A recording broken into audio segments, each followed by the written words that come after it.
You need this brain hack if you want to control your anger. It's called the Think, Feel, Act cycle, and it can work for you or against you.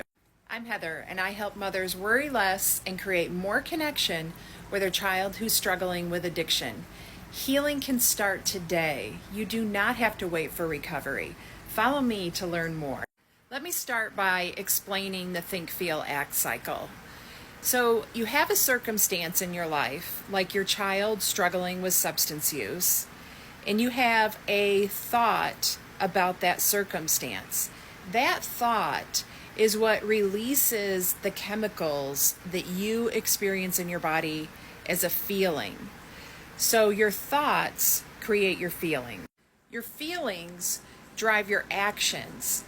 And actions taken from feelings like anger are going to yield much different results than actions taken from feelings like love.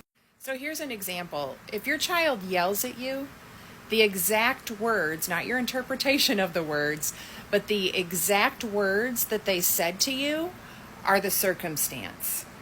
And the thought that you think about that is going to determine the action that you take.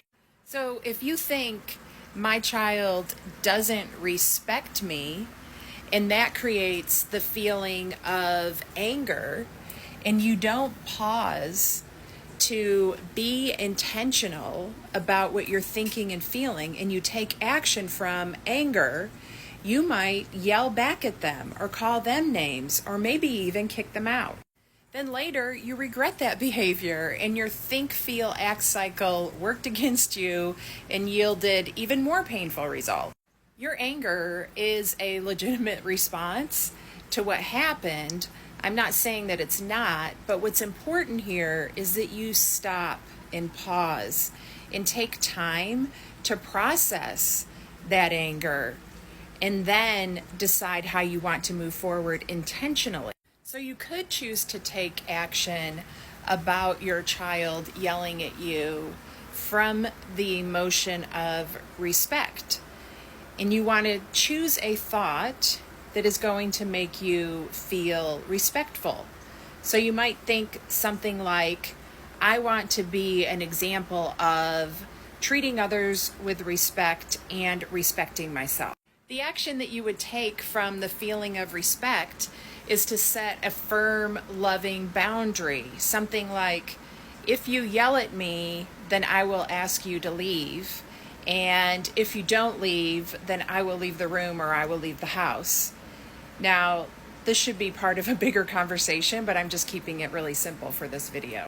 So you can see how a different think, feel, act cycle, an intentional one, creates very different results. So the next step would be for you to think about the thoughts, feelings, and actions that you want to take in your relationship with your child.